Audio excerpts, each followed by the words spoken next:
What is up, guys? Welcome back to the channel. This is the Humble Lector, and today we got another figure to be added into this chart wave here, and this is Marvel's Chamber. So in today's video, we're going to check out the figure, go through the articulation, do some comparisons, and of course give you my thoughts and my opinion at the end. So yes, without further ado, let's just get right into it. Okay, so we're gonna start off here with the packaging, and we have the product image on the front, which does look pretty cool, I would say. We do have the artwork on the other side, and we also have the product image on the bottom here, and on the back here with all the BAF pieces and accessories. And we have the whole wave list here, excluding the Astonishing Cyclops because it doesn't come with any BAF pieces. So now let's just unbox this bad boy up. Okay, so here is Chamber, and like just with this whole series, I'm not very familiar with this character. I did read a little bit about him back in the early 2000s. I'm just going to turn this off because this is just so annoying.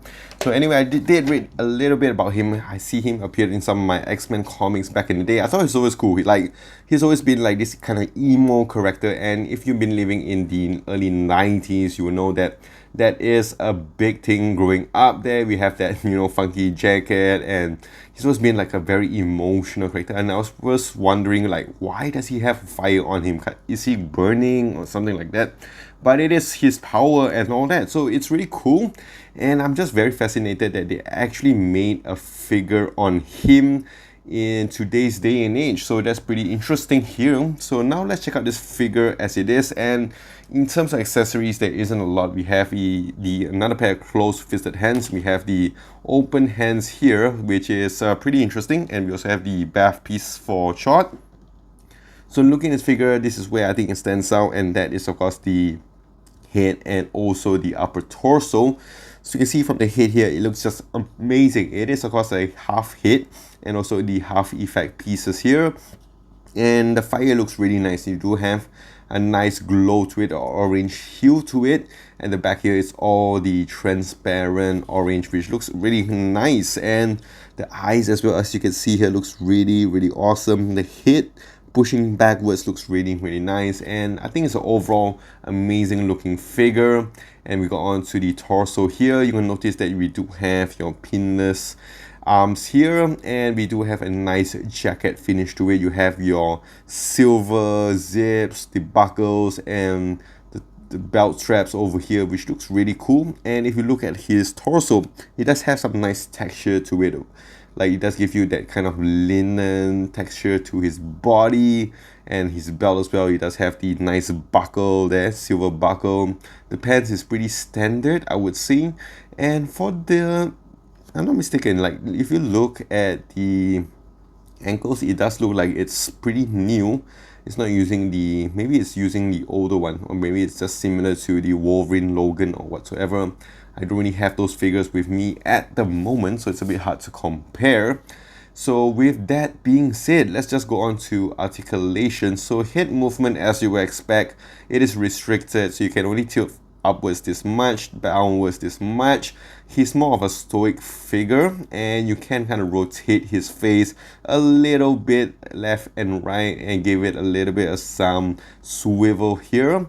Arms goes out this much, which isn't a lot, to be honest. That's about the 60 degrees mark.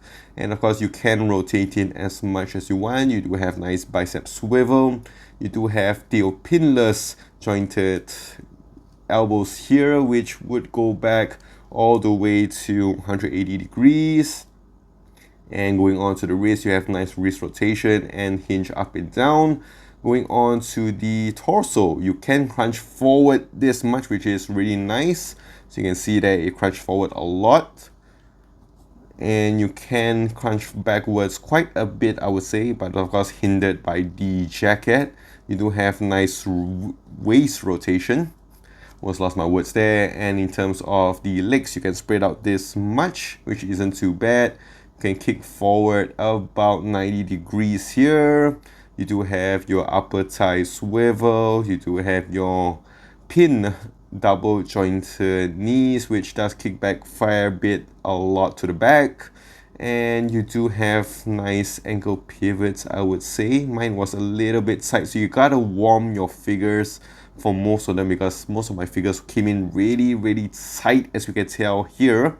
So yes, now let's do some comparisons with this figure. So measuring on this figure, it does stand in at about the 6.5-inch mark. Okay, so we have all the other figures that we've reviewed so far on this channel. So we already have 5 of them, which is amazing. We have 2 more left. And I gotta say, this whole wave actually looks pretty interesting so far. And here he is next to the Ghost Rider figure. So I know that some of you guys want to see if you can do a head swap, which we are going to do right now. So it's going to be pretty interesting. So in case if you guys that doesn't suit at all, I'm going to put the head sculpt here, which I think doesn't fit, or maybe it does. Kind of just have to snug that in. No, it doesn't fit. This one doesn't fit that much in, so that's pretty disappointing.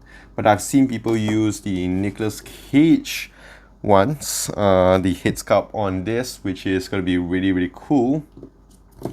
But this one here only fits in this because the pack is totally different. I think you can use the newer retro Ghost Rider figure on this because I think the body proportion is going to be more similar compared to this bigger one from the Rhino BAF series. Okay, so that is it with the Chamber figure, and for a rating, I'm just going to give this a nice 5.5 to 6 out of 10. I think this is just a pretty decent figure, nothing too extravagant with this. I mean, yes, you do have your new pinless jointed elbows, but other than that, it's very hard to hold because it is top heavy, so it's very hard to kind of stabilize him.